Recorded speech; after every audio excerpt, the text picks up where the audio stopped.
And then transportation. Floor is yours. Thanks. This isn't going to be any better than the BOE presentation. Numbers are numbers.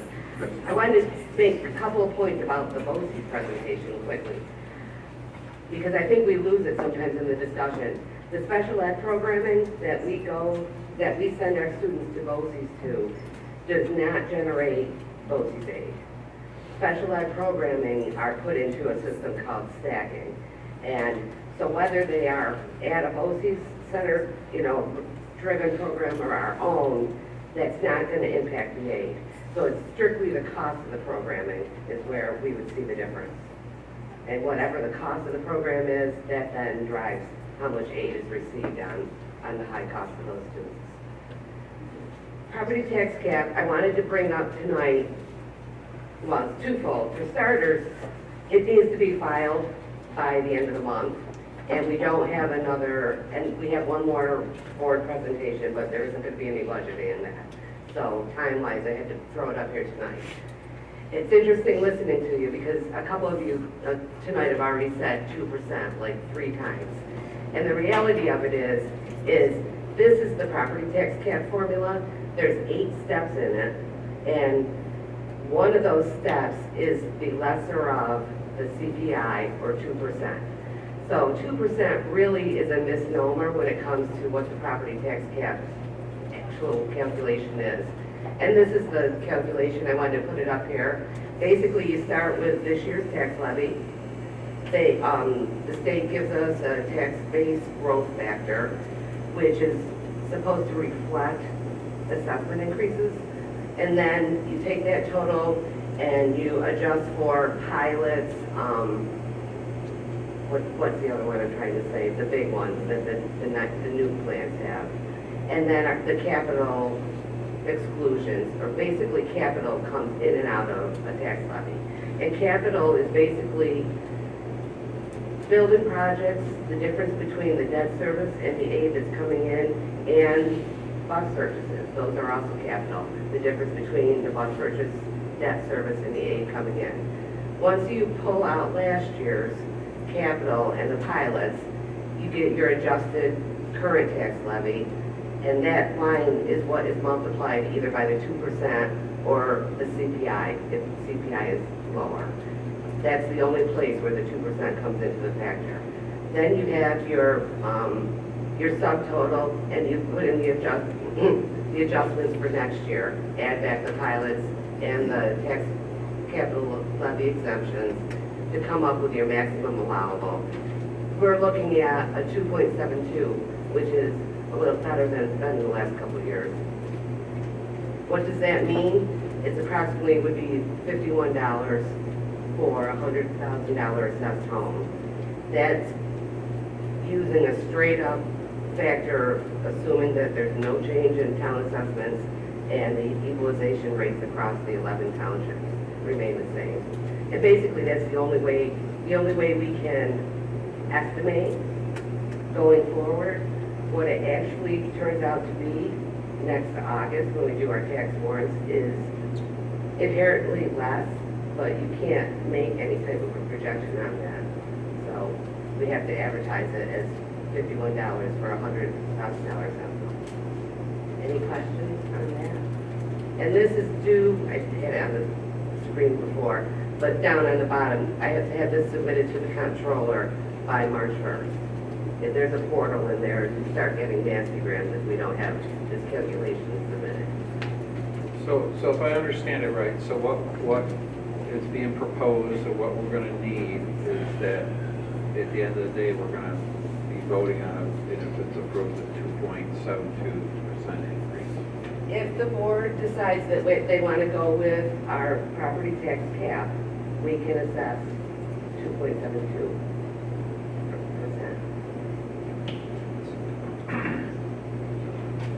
On the levy for the tax base for next year. Okay. Thank you. My next one, Well, Maureen, why don't you just quickly explain that if districts were to go above it, they'd have to pay. You'd have to have a majority, but if districts go, if you go above your tax cap, you have to put it out to the voters, and the vote has to be 60%. or more. You have to get a supermajority.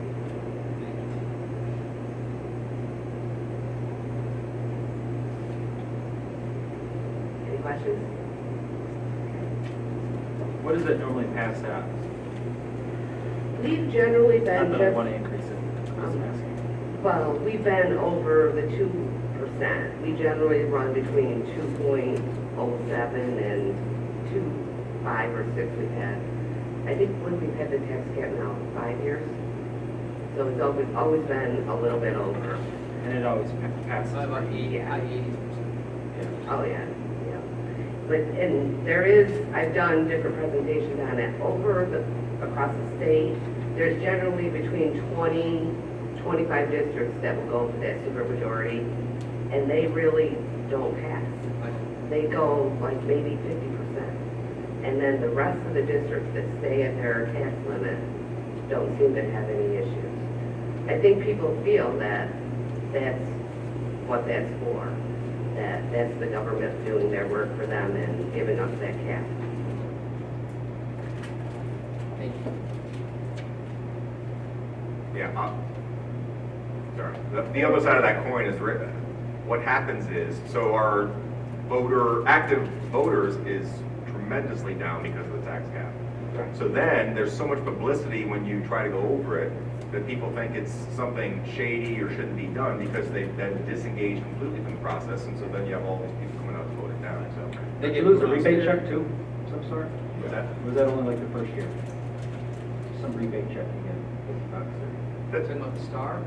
No, you get, there's like some check you get back if Yeah. if your district stays under the tax cap, right? Yeah.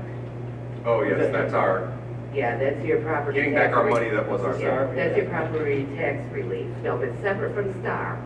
STAR is generally already on your tax bill, and that's a totally separate program from property tax cap. I think it's separate, but we still have to stay under the tax cap to get it. If I remember correctly. To get the property tax relief check, we have to be under the cap. Okay. STAR has existed for many, many Okay. years So it's a before. property. Your STAR will come no matter what. Is it, now the stars, next year is changing, is going, the state's gonna be taking that over? They're working towards that, and it's been slowly changing over time, and some people will know what I'm talking about and others won't. At this point in the game, if you were to purchase a home, you would pay your full school taxes, and you would get the STAR check refunded to you. So for those of us who still live in the home that we purchased however many years ago when STAR came into effect, the STAR is already taken off of your bill and you pay the net amount. New STAR happens after the payment. The calculation happens and the check comes back to you. They didn't quite get it. It took them a couple years to get it running really well so that the check comes at the same time that your bill is due. Because obviously, for some people, that would be a hardship. They have to say, pay $2,000 and get the $1,000 back in the mail. Yeah, it's been interesting. And the enhanced STAR is even more complicated. Yeah, That's for because seniors that's what- over 65. I don't need to take a form over for ours, Mm-hmm. since we're both retired now. Yep. So, and that's what the town of Clay was telling him, that, oh, well, this is the last year that we're doing it, state's taking it over. Yep. Yep. Okay. And I think it's gonna be automatic, so it's gonna come right off your tax return. The enhanced STAR, you generally, well, not generally, all the eligible taxpayers have to take their tax return to the assessor's office to prove their income, because your enhanced STAR money is based on your income. They try to make it as complicated. Okay. Thank you. Yep. Now, I also pulled out the transportation presentation that I normally do. We're doing this a little bit early too, because I figured we'd have the full discussion about the transportation, because the bus purchase letter of intent's on tonight's board packet. So, we'll get this one done too.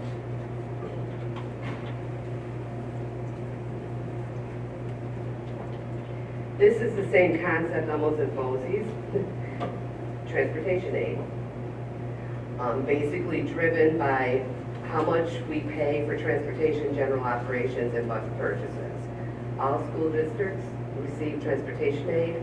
It's a 5-page formula, and it runs between 6.5% and 90%. And Central Square is estimated next year to be at 86.4% aid ratio. When it comes to bus purchases, we have to obtain voter approval. It's just like a capital project. It's considered a capital purchase. Bus purchases do generate aid, but it's not building aid, it's transportation aid. It comes back that way. And it's basically, the aid is driven back to us over 5 years. They use an amortization schedule. They assume 2 equal semi-annual payments with an adjusted interest rate. So most districts, and we're the same, we bond those buses over the 5 years so that our debt payment is mirroring the aid payment. If we paid upfront for the buses, say $1 million, next year, we still will not get that transportation aid equally. We'll still get it over the 5 years. So we bond our buses over that same 5-year ratio. This is the history of the debt or the purchase of the capital, which is the buses. Next year's proposal is a $1.152 million. It's higher than it has been in the last few years, and that is due to the fact that we propose to essentially buy 8 large buses. One's a wheelchair bus and 7 65-passenger buses, and 2 small buses. This is the amortization schedule, the debt that would go along with that purchase. And in doing so, yep, there it is. Yeah, and this was the plan. It's been 4 or 5 years now. I don't know if you remember it, but we had a purchase. SED recommends 10 years as a purchase, as a bus cycle. And we were running at 12 years for our bus. With this purchase, which is why we're asking for 8 big buses, it gets us into that recommended 10-year cycle. And then after that, if we would stick to the 8, within another year, I believe, we'll be at 8 years for our big buses. And John, I see you sitting there. There. 8, was 8 your ideal recommendation, once we can get to it? The 8 years, yes. That would be nice. You get more for trade-in. If we went out on Auction International, you get more money that way. Makes sense. Yeah. Is that a full bus, the wheelchair bus, full size? Yes. And it fits in the garage bay? Yep. Oh, it does. I thought we had a discussion where the big buses with air conditioners didn't fit in that. They have. You are 100%, he's gonna address that. Yeah. They have a slim, smaller. Oh, unit. slim, okay. Yes, it's not the great When we big had unit. those conversations, we did not have that Right. information, that they could actually Okay. have newer air-conditioned things that go on the top that could fit that. And I actually had a bus brought up, they had one of those units on there, and we have, I don't know, that much room. Okay. So, that's not a problem. And the pricing does include the tinted windows and the white roofs, which was the discussion that we had like 3 or 4 months ago, I believe. We will maintain the 10-year cycle for the big buses and work towards the 8, but for the future, we are going to have to work on increasing our small bus purchase. That's going to take a couple more years to get us between the 10 and into the 8. Any questions on any of that?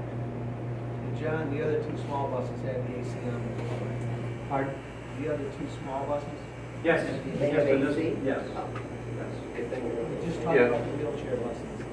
Yeah, if we could appease the guy that had the biggest yank about this last year, once we get the white roofs and the stuff, that we could kind of keep and see how big of a difference that makes as far as the temperature of the bus and how much more comfortable they are. They say it's about a 10-degree difference. If we could just, if we could just see, Yeah.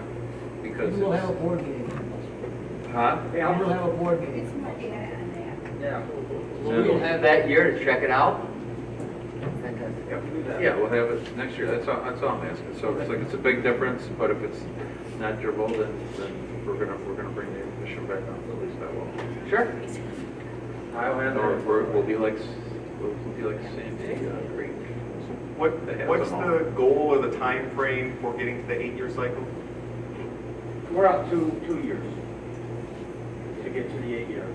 So 2 years we can get to the 8 years. So in 2 years we'll start, well, 3 years, we'll start seeing the impact of better trade-in value. I'm assuming reduced maintenance because we're all of that sort of information. All right. Yeah. That's This great. 1,000,015 is 8 big buses and 2 small. So if we stick with the 8 and we start doing 3 and 4 small, we're gonna get a little pricier. Just want to make sure that everybody's on board with that. Thanks. Thank you. Thank you. Thanks, Maureen. And then there was one, Mr. Colabufo was up.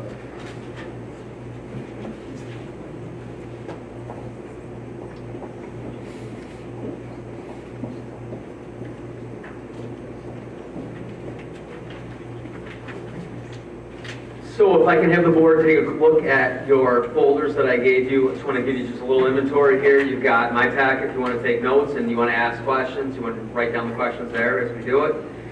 You see our 3 mission and action statements. They really center around our strategic planning, instructionally. Then what you see is the rubric. We switched from the NICET rubric to the Thoughtful Classroom for teachers.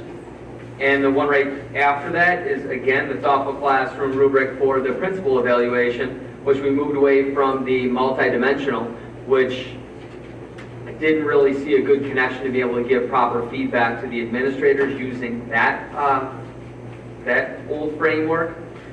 And then the other parts I'll explain as we get to them. So first and foremost, I want to start off and just saying, again, as you all know, the mission of the district is to empower all students to excel as citizens in a changing world. The mission and action statements, you have that colorful sheet.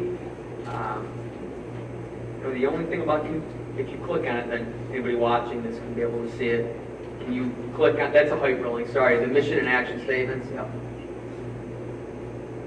So if you want to scroll up a little bit, we're going to be focusing on Mission 2, which is Central Square School District will accommodate all students' needs using a district-wide common understanding and application of differentiated instruction. So I know anytime you use a term a lot, it eventually becomes, I don't want to say a negative term, but I saw it with professional learning communities 6-7 years ago, and people refer to it as PLC, we PLC between this and this. It's more of how you go about doing business and how you structure school. So when I start to hear people saying, well, I DI, it's getting to the point now where I start to cringe because I know that the teachers are looking at that and it's, oh, differentiation, and can't we talk about anything else besides differentiation? And I understand. That's why I just like to think of it as student engagement. And there's 3 key ways, if you can go up just a little bit higher, there's 3 key ways that you can engage students. And that is modifying based on their readiness level. I don't care what kind of course it is. It could be a SUPA course. It could be one of our Cuba community colleges or OCC. It could be one of our in-house global classes. You're going to have students that are, depending on what content they're looking at, they're going to have different leveling of abilities. There are some higher level ones where you could, I guess, make the argument, and I would agree, that maybe the people in that room, you wouldn't have to accommodate for the readiness.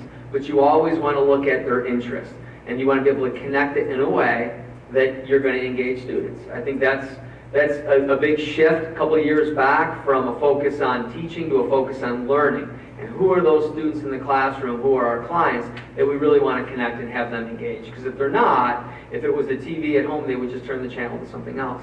So it is important that we're looking at that. This was the definition that we had adopted a few years back. It's Dr. Caroline Tomlinson's definition of differentiated instruction. It's basically accommodating readiness. I kind of go the flip way of saying it's easy in talking to teachers to understand than to say it backwards. So you look at students' readiness levels, and you can accommodate, you can differentiate, just looking at their readiness levels. So you have a higher level, you have a middle level, and you have a struggling student learner. You want to be able to differentiate, you can do that a number of ways, just looking at readiness level. You can take the content. Actually, I'll give a shout out. Matt Penrod showed me something several years ago. It's Rewordify. It's free. You take any content, you copy and paste it into this free program that anybody, it's web-based, and it will change Lexiles for you. I remember an example when I was overseeing the elementary. When I first saw this was 4 years ago. There was a student that didn't understand what a predator was, a nocturnal predator, and that the teacher ran it through Rewordify after we had got that from Matt Penrod, and it became, animals that prey at night. So what that did was it allowed students to be able to be in a group basically reading about the same content, the same story, but it was differentiated, which based on the readiness level, so then they could, again, contribute. So that would be content. Readiness, again, there are different levels, and you can talk about the product. So let's say you're in an English class and you have a student that really struggles writing. Maybe that student's expectation is that they're going to have 3 paragraphs, an intro, a solid body paragraph, and a conclusion. You can think of it with, their homework for math. They necessarily don't have to have 5 of the most challenging questions. Maybe they'll have a couple challenging, and then someone that they'll kind of meet them where they're at. Big kind of misnomer is when people say, yeah, well, they all take the readings at the end of the year. And that's true, and that is true. So people say, well, do we really have to differentiate if they're all expected to know the same at the end of the year? And the way that I always come back with that is that I haven't run a marathon yet. I've been running a lot more than I've done before. My brother ran 10 marathons. How he would train for a marathon would be vastly different than the steps that I would take to be there for that day. He would start right off running 9 miles. I would start off running 1 mile.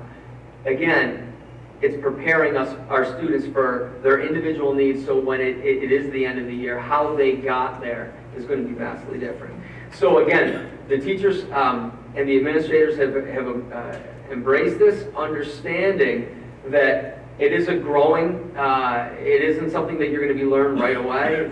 It's not a gotcha moment. Our teachers do a pretty good job in post-observations talking about this. This kind of now goes, you can go back to the presentation. John, thanks. So, again, to goal number 1, my goal number 1 was increase instructional engagement. I created and implemented a new teacher evaluation framework. The NICET had probably about 85 plus indicators. This, what you're looking at, the first one, which is, it says at the top, thoughtful classroom indicators. This was a collaborative effort among the CSTA, the Teachers Union, and the CSAA, which some of the administrators are behind me. And basically we looked at one of the approved rubrics, it has to be approved rubric in New York State. I know that there's an APPR committee that had been meeting even before I became involved in our district here, and one of the ones that they really liked was the Danielson model. Well, if anybody that follows APPR knows that there was a massive lawsuit that basically kept that one from being able to be used and adopted by districts. The closest one to the Danielson model was actually the Thoughtful Classroom rubric. And then the Thoughtful Classroom actually had a teacher framework that they condensed it even more, and that one, that newer version, was much more appealing to our teachers and to our administrators. And then we took it even a step further. We were able to kind of use some leeway to really take the nature of it but make it our own. So on the, if you want to actually click on the bottom, you can hit allow. So what you see right there, it's organized into different major pieces. So the first part, organization, rules, procedures. Then the next part, positive relationships. Then engagement. Then the culture of thinking and learning. Thoughtful Classroom, consider those the 4 pillars that really kind of hold it up. Because before you can even get into the really instructional part of it, if you don't have organization in your classroom and rules and procedures that students know and understand, or positive relationships that the kids want to be there. Clearly, the students that you saw in the front row right here, they obviously love Ms. Shantz. You know, there are connections that have been put in place. and then a culture and thinking and learning. Those students really exemplified those pillars right there. So if you scroll up a little bit, now it gets into the actual instructional parts. So it's divided into 3 parts.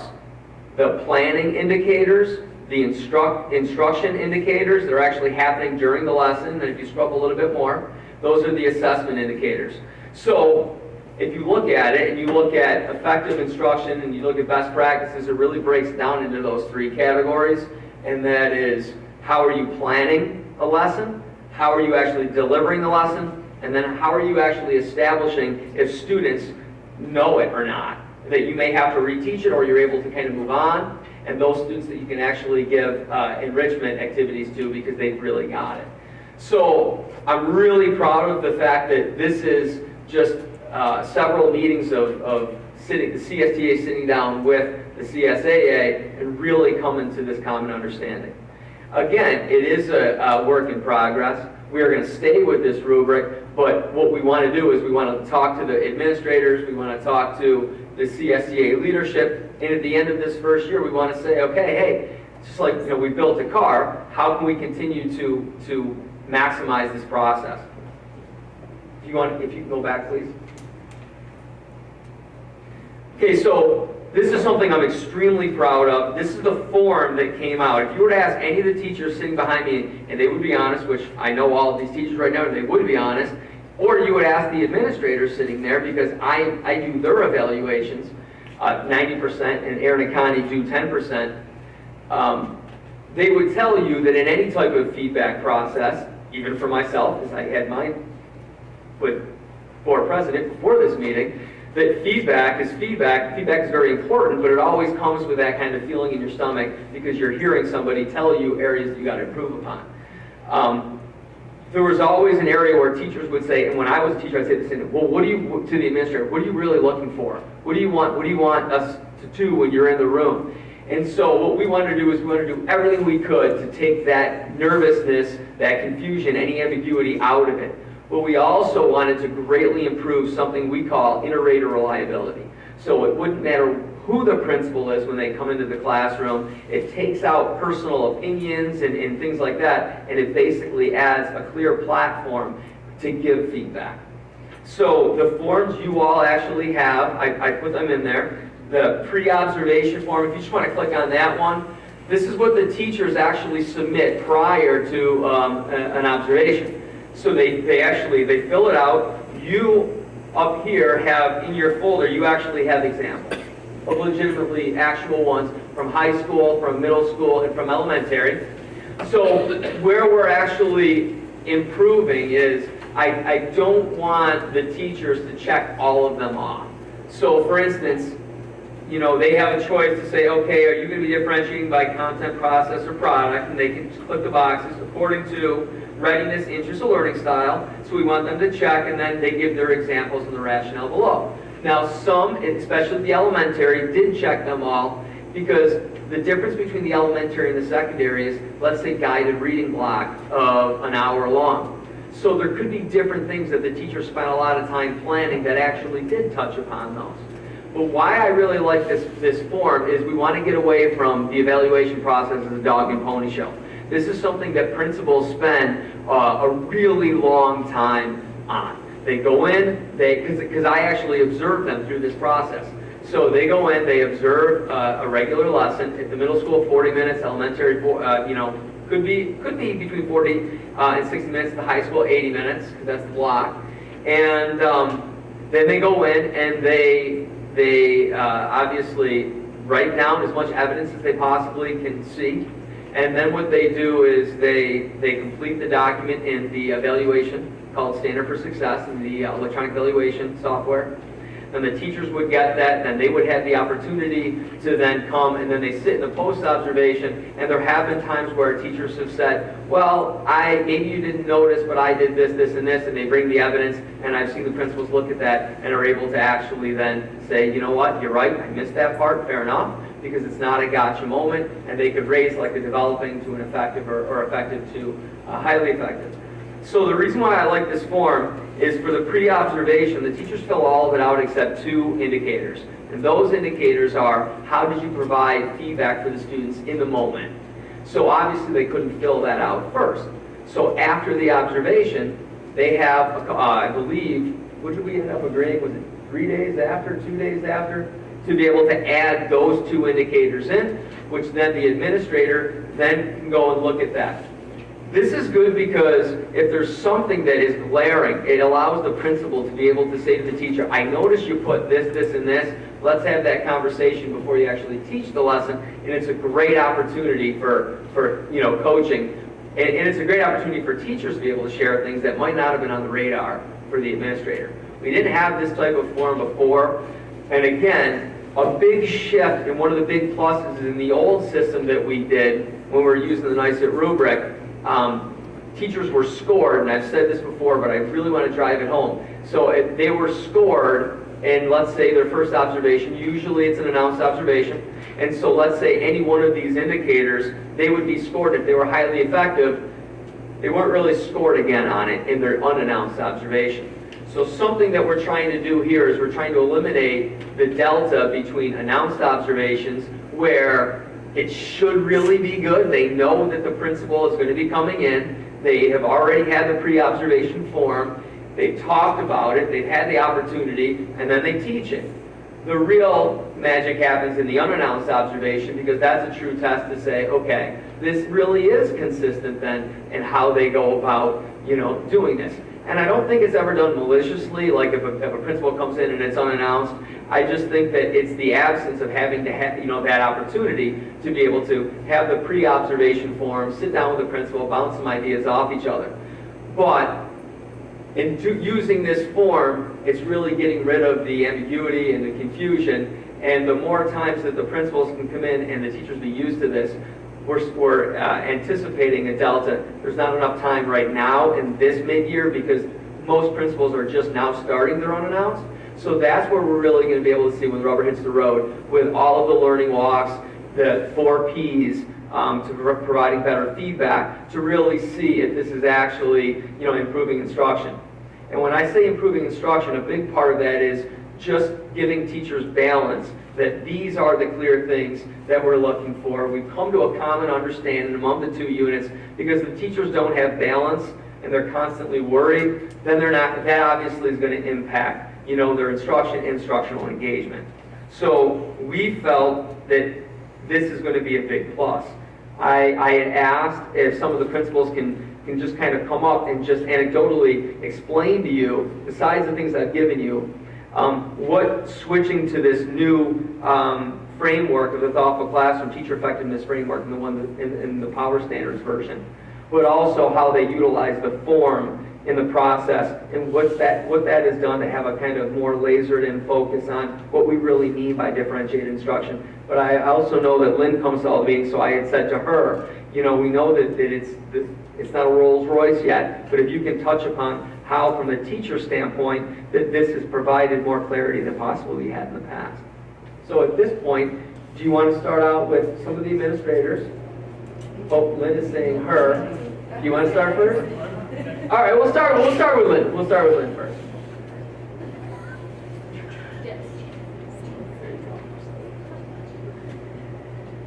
Okay, so what you don't know that I have to be very clear about, that some of these people behind me and beside me know, I don't like forms. I do not like forms at all. I always think, goodness gracious, don't give me a form, because now you're taking my time away from what I need to do and making me fill out a form. And when we started this process, I'm pretty sure I said several times, this new form cannot make me do more work than the old form, because I won't do it. It cannot be more work than the old form. And Mr. Calabufo said this is going to be it's not as anxiety-ridden. Well, this year has been more anxiety-ridden for me than ever, because I feel like I own it more than ever, and I have more responsibility than ever with it. And I'm afraid to say this out loud, but I think it's been going pretty good. When Tom asked me last week to speak to this, I was like, oh, I haven't heard anything, and now you want me to, turn things over and maybe make waves. And so I did, even though I think mostly the fact that I've heard nothing is probably the best indicator that this is working. because we're all sure that if something was wrong, I would have known. Okay, it would have come to me and I would have known. I did a small sampling. It really is a small sampling of some elementary and secondary teachers, and I want to say the most negative thing I heard was it was very easy to do. It was not overburdensome. We're not sure exactly how it helped us, but it didn't hurt us. That was probably the most negative comment I heard. Most people said, oh, it was fine. It was easy, it was clear cut, it was something helpful. It did help highlight differentiation. It made it easier in the pre-observation conference to communicate with administrators. They felt like it was important. There was comment that the pre-conference took more time now because of this all, but it was to more benefit, that the conversations being had that were generated by the forum were really being scored, and in a nature that was acceptable to everybody involved. So that was good. It's not perfect. There's, places where we probably could look at it again. It's something that Tom and Larry and I have talked about a lot, how we're putting it out there, and we're all learning together, and I felt this was really important. We're all learning together, we're all in the same step. And then we go back and we reevaluate it. And I've had a couple nice suggestions already. Well, let's look at this. People really look at this professionally and say, not just, well, I don't want to do forms, well, I don't want to do forms. But everybody else was like, just, this could be helpful, maybe this isn't as helpful, maybe we need to tweak this, just some real good suggestions already. So I'm looking forward to kind of going back with the committee and saying, geez, these were the good parts, because there were good parts. And I've been sweating this out. Anytime we change something like this, I've been worried. And I think it really has been for the positive, and hopefully it will continue. But no more forms. Awesome. Wait a minute, before you go. There's a question period? Yes. I was just having a Well, comment. it's more of a, I think this is the first time that you've come up and They don't give me a microphone much. And I just want to say thank you. I Oh. hopefully would have more. You want me to speak more? Yes. Not everybody back there is thinking I- that, I- okay, I- just so you know. But I think it's a good thing. Thank you. Okay? Anytime, call me up. Yeah. Fantastic. You did scare me, and you scared some of the teachers too, but that was good. I like where you're going. Which principal wants to come up first? Mr. Penrod.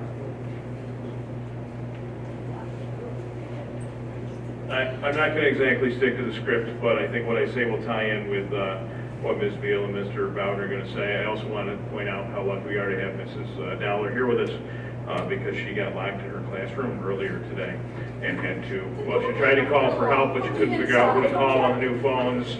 Door handle came off. She could have been stuck there for days, probably.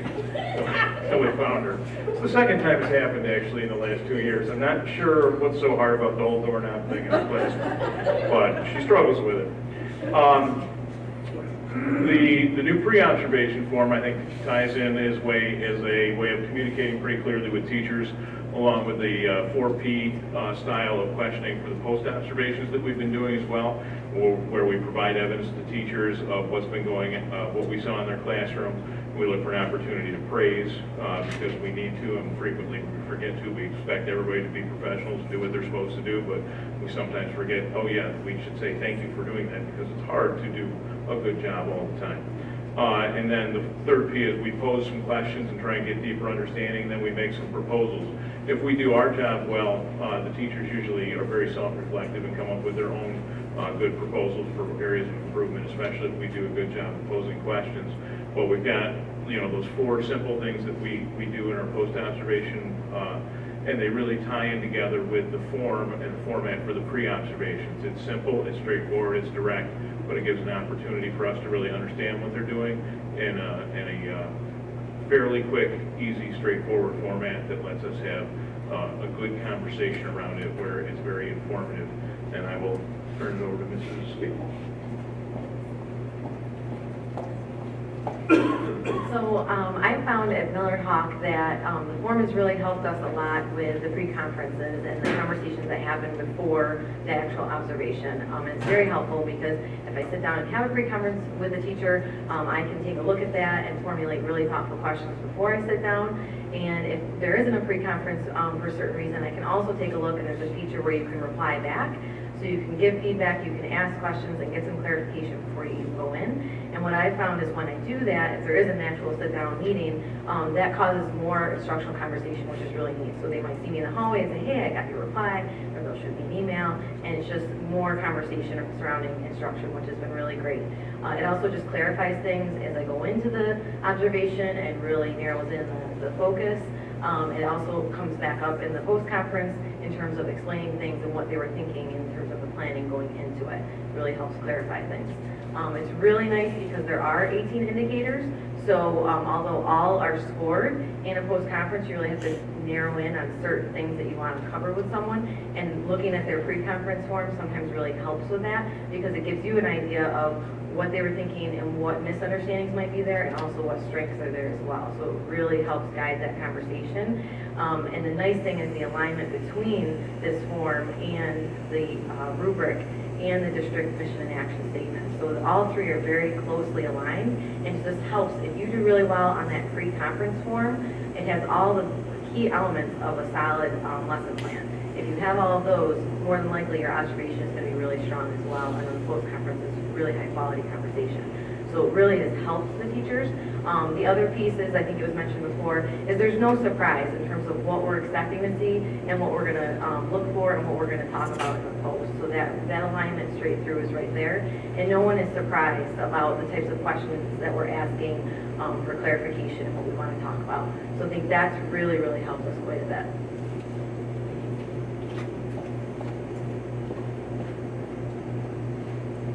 And I didn't tell them what to say, so I have no idea what they're going to say.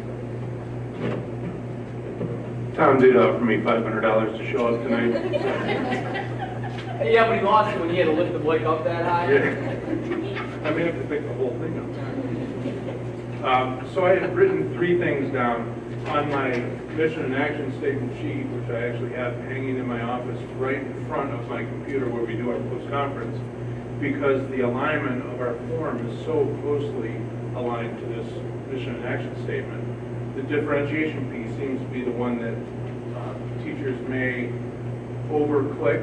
They might type in too many things, and it really leads to really good conversations.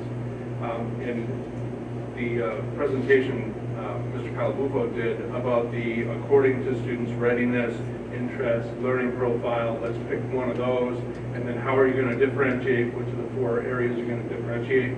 I've had that conversation several times, and this document hanging on the wall helps with that. But I had written 3 things down that I wanted to talk about, and these guys talked about 2 of them at least. Alignment to the mission and action, ease of use, and the recalibration of administration. So we haven't really talked about that one yet. But we spent some time as administrators going through some videos of teachers teaching and scoring on these rubrics and making sure that our scores are aligning between each other and that we're very clear about what we're expecting so that we can see all the teachers, no matter which building you're in, no matter which administrator's in front of you, we can see all of the teachers rising to the occasion. So that form really has helped us with that as well. So thank you.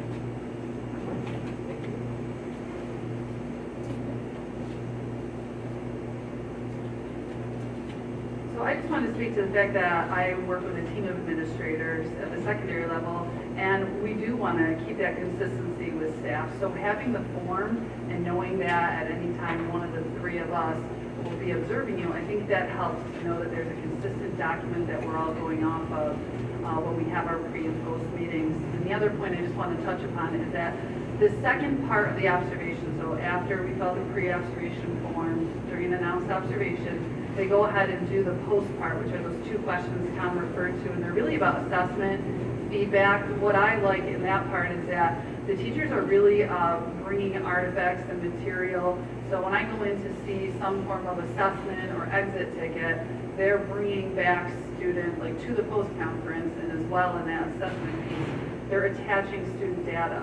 So we can really have a conversation around student work and student data and how they might be changing their teaching based on the data from one day onto the next lesson. So that form just allows for teachers to be able to let us see that before the post-conference, so I can take a look at the student data, and then I can, take one of the thoughtful classroom strategies and really offer a proposed 4P that's going to apply based on the student work. So again, a big part of this is maximizing our not only our staff, but maximizing our resources and our funds. So we can actually justify the professional development that we know we have to put forward because there's such consistency now and a common language across the district because of the form and because of a more condensed framework that the teachers are adhering to, that we can just by a couple clicks of the button, because we switched from OASIS, which was definitely an outdated electronic evaluation software, to Standard for Success. It allows us to literally click on any one of those indicators, and then it will say what that looks like is being rated by highly effective by all of our administrators. So when we didn't have this software, I remember Aaron, myself, and Connie one time, we did like a cut and paste. It took me about 3 hours to go through the old software and to literally, with a scissors, cut and paste, and because there was no way to be able to there was something called a heat map, but it didn't really narrow down. What this software does, it actually, let's say any one of these indicators, let's say 2.3, differentiates instruction and assessment to meet students' needs. We can literally just click 2.3, highly effective, and it will say what all the principals have said for highly effective. It links their scripting to that. So then what we can do is we can take the names of the schools off, the name of the principals off, the name of the teachers off, and then we can just say, okay. And then we can sit, and no one is offended because unless they want to share, wow, yeah, that was mine. Because then we can say, well, hold on a sec, is that really developing? That looks like it should be effective. Or is that really highly effective? That looks like it's more effective. So it makes it much easier for us to gain what Brent Bowden said, thank you, Mr. Lai, inter-rater reliability, which it's key, because if you don't get buy-in from the staff, and they think that maybe their principal is grading it harder or easier than another one, you want to have that. We used the example before, inter-rater reliability, like talking about, like, say, Panera. You go to Panera in Syracuse and you order a sandwich that you love. You go to another Panera, if that's vastly different, that is going to throw you off. And we want to be able to have the trust of people, so we're constantly working on inter-rater reliability. So as we said, pre and post observation have been much more focused, led the sharing of effective instructional strategies and resources. And I've seen this. It allows me to be able to go and click in and see, like what Mrs. Veal was just saying. I've seen where and it's not uncommon for our principals. They all do this. For the proposing part, they'll provide some strategies that teachers could use based on whatever was observed during that lesson. And I've been over there walking with the principals, and teachers say, hey, I used, the 4-2-1 strategy, or and I can then go back to my office or at home, and I click on it, and I say, oh yeah, that was something that principal just, shared with them. Reduces the stress associated with post-observation conferences, which is always there. We're just trying to minimize it. And aligns specific professional development to specific teachers' needs. We just talked to some of those, and the principals shared that feedback, as did Linda Aller. So again, goal 1, to increase instructional engagement. Focusing on we did the exact same thing now, so this is for the principals. So we took, I don't know if any of you are familiar, before we talked about the multidimensional, it was really convoluted and it didn't really lend itself to solid feedback, and I just felt like filling it out was just a really long process, and I don't really know that when the principals were done looking at my 15 pages of multidimensional feedback that they really knew exactly how they were going to incorporate that immediately into their buildings. This is completely different. It focuses on 4 parts: instructional leadership, organizational operational leadership, professional development, and commitment to professionalism. So for instructional leadership, that consists of me at 90%. I observe every single principal, announced and unannounced.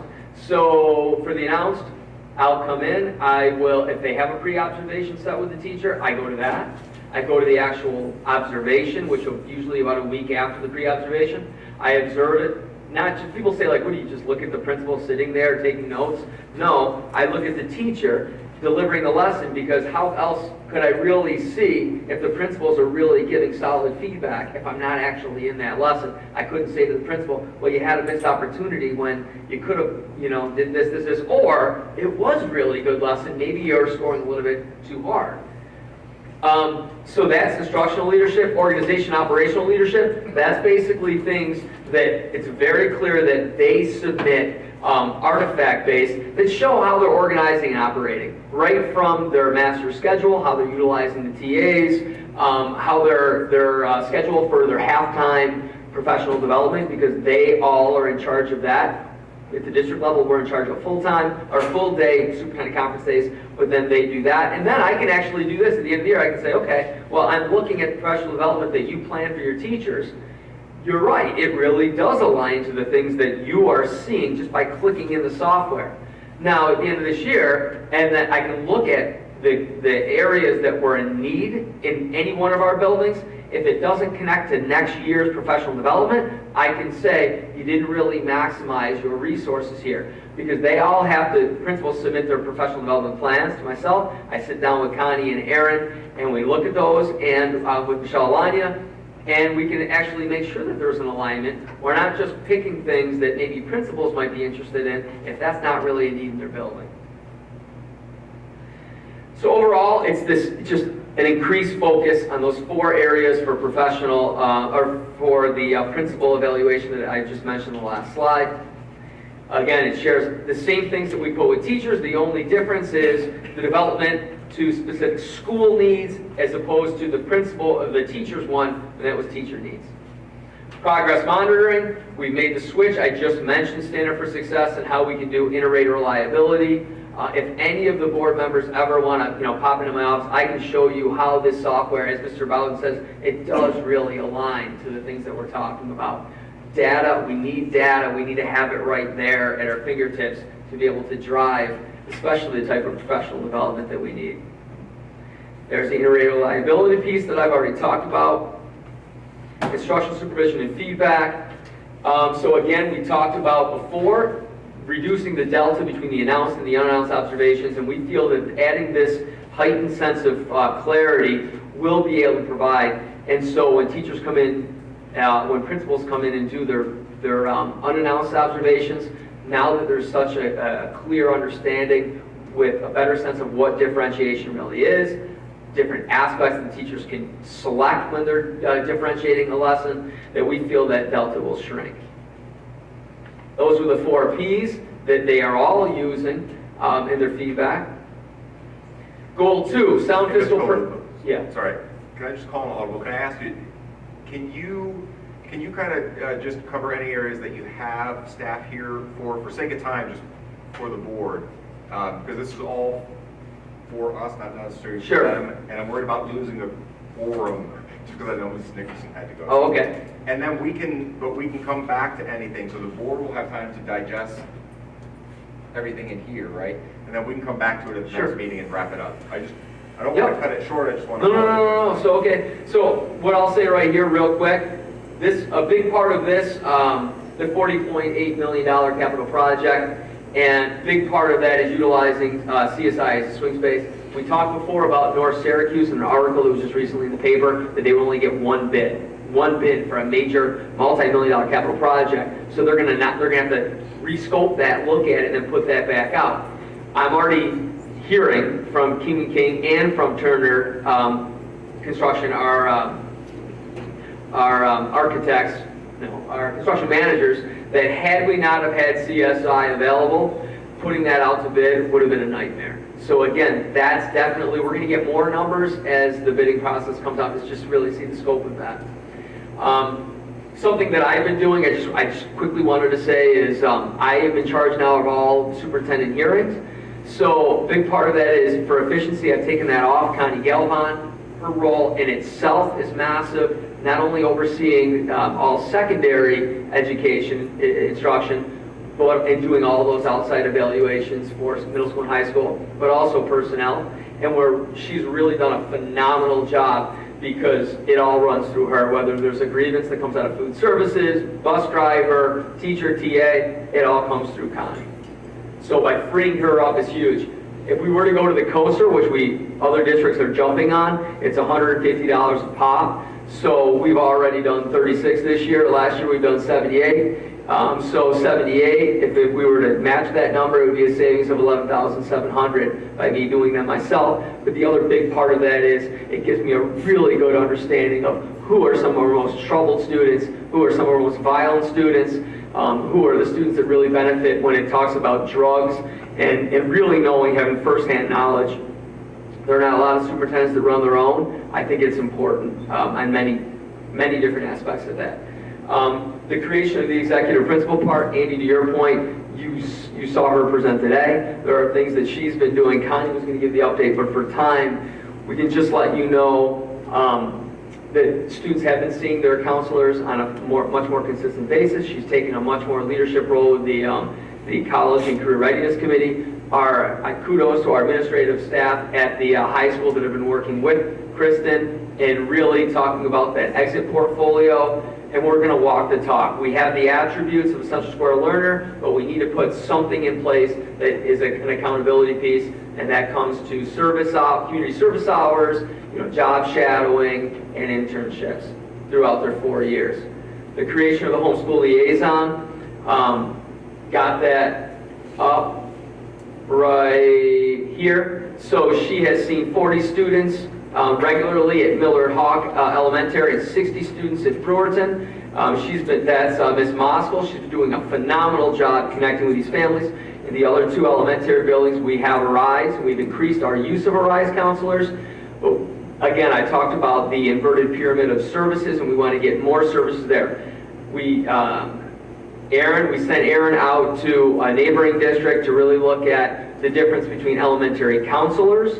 We looked at the possibility of expanding more homeschool liaisons, but we know that our school psychologists at the elementary are not enough, and not only dealing with the special ed testing, but also providing all of the other social emotional supports that somebody like a homeschool liaison or school counselor can do.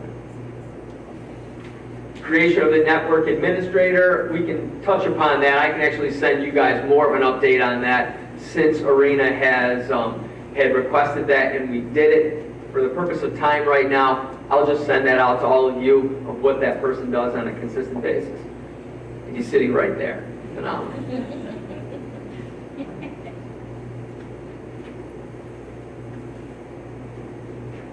Goal 3 was the atmosphere to promote 21st century citizenship. And again, we'll send out more data in how many times they've already met, but in looking at the Red Hawk program, it has saved us considerable amount of money, as well as the 8 to 10 transition program.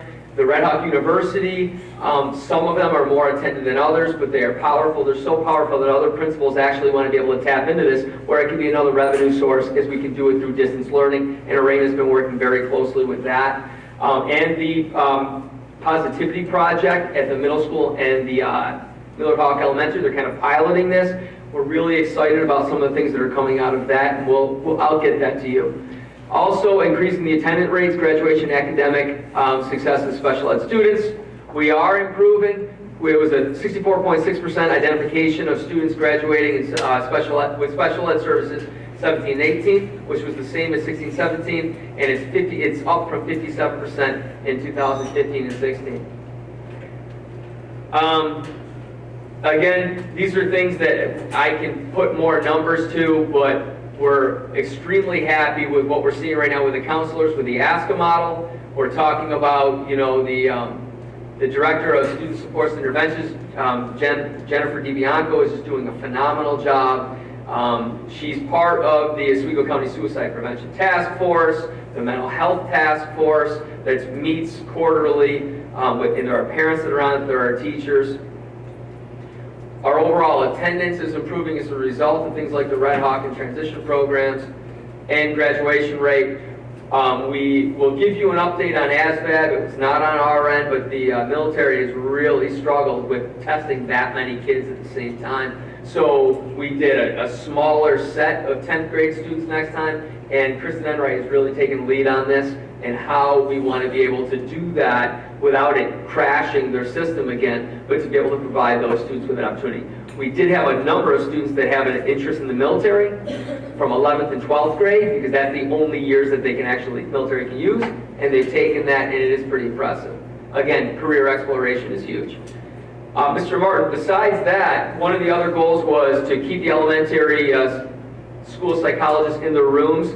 So this year we've been 100% successful in that, because we had Mrs. McGuan. She was a retired speech teacher that when she was here, she did the CPSC meetings, and she's been doing them right now at basically a small stipend. Again, for the partnership, our involvement with our College Get Readiness Committee, they are phenomenal meetings. It's still open to anybody to come to. Last year, it really established, and there was a lot of board members sitting here that are part of that, and I value that, as well as administrators and teachers sitting behind me, and TAs and support staff. But this year's goal, it's coming fantastically as we're aligning that to those 16 career clusters and to job shadowing, internships, and just really kind of honing our data through things like Zello and what the counselors are providing to the teachers. One of the other things was our rollout of our website.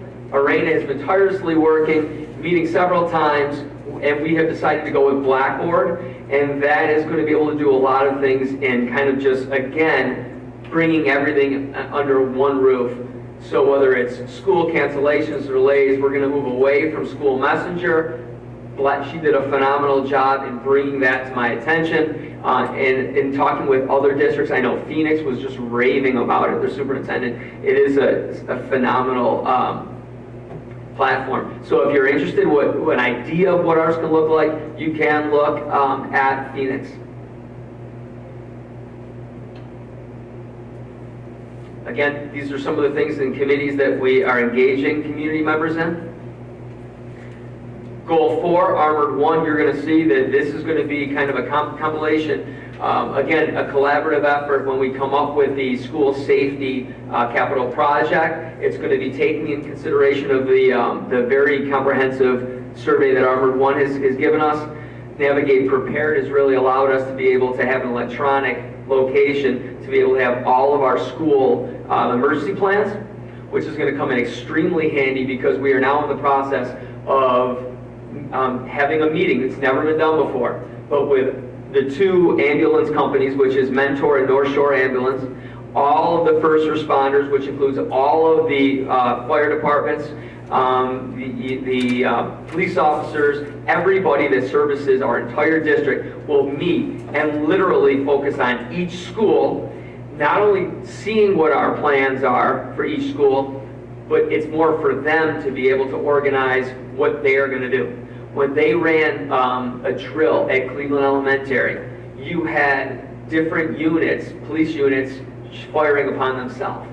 So it was really eye-opening for them to say, Tom, this is great that Central Square is willing to do this, because it's going to allow us to be able to identify different staging locations for where the ambulance go, the reunification spots where the parents are going to go. It's really going to allow us to have that sense of, almost like what we're talking about with the teachers when we're talking about lessons, to have that sense of clarity and focus. So when tragedy, God forbid, never happens, but if it were to, all that ambiguity and confusion is going to be taken out, and we're going to go building by building and how to address this. We're very excited. Our special patrol officers have been doing a phenomenal job. And again, that's the update that we're going to be having, that massive roundtable. Our community service hours, we're already doing this now with the Chamber of Commerce.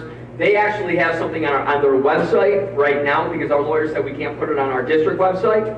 But I've been working with Deb O'Mara and I've been working with the people at the Chamber, and there's a spot on the website where our students are going to be able to go to see any jobs that are available, which could turn actually that itself into actual internships. We couldn't legally do it on our own, but I've already had students say to me that, you know, when is that site going to be up and running on the Chamber one, and that's really exciting. There you go. Open up to the board. Any questions? I just got a comment, it's the one on the piece, I just want to praise you guys for doing a great job. It's fantastic. This is what a difference a year makes. It's fantastic. But again, I couldn't be done without the people sitting there. Couldn't be done without the relationship between the teachers and the administrators. It's a great job. Thanks. And thank you to all of you for coming and sitting through. Who knew you had 5 presentations, I think it was, in one night? So. No, all kidding aside, I know all of our days are long, but your day was long and dealing with my kids, so thank you.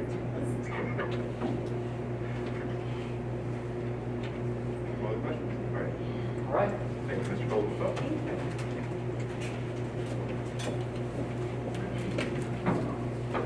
All right, move into reports. No unfinished business. The data discussion is to be a presentation later down the road. I do not have anything for the board. Mrs. Wood, do you have anything? No. Open up for the board. Anything that needs to be brought up?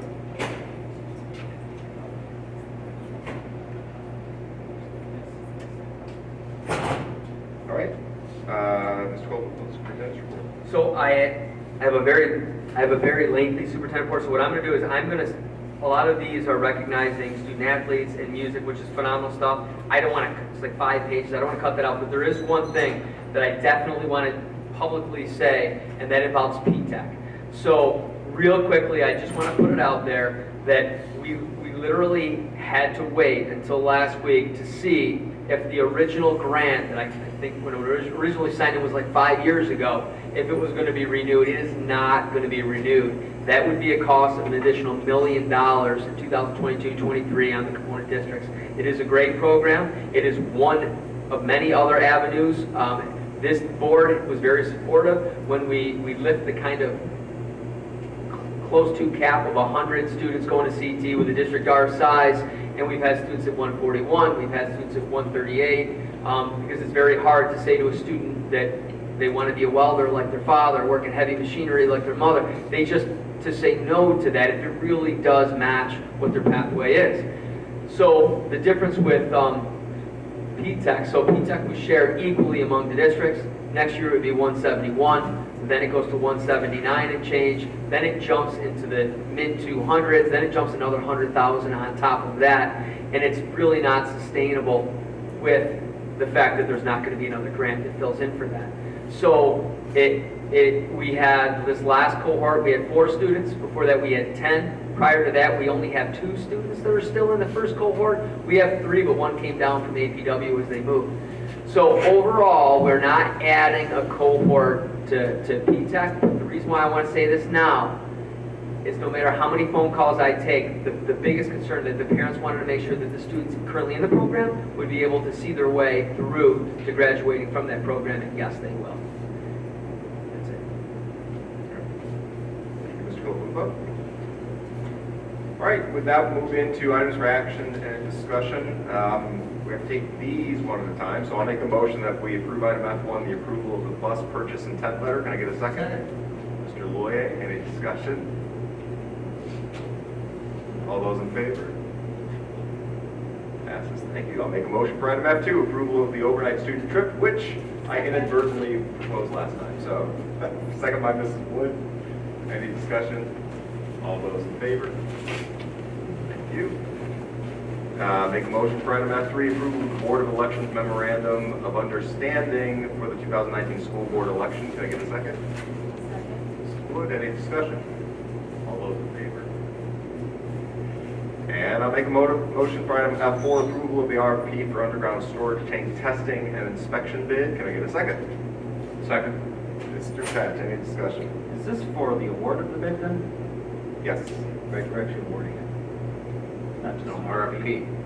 Because it says RFP, and I'm thinking RFP as you go out for bids, but it's actually the award of the bid, correct? Yes. Yeah, it's awarding the bid. There were two, and the recommendation is for the lowest bid. Any other discussion? Nope. All those in favor?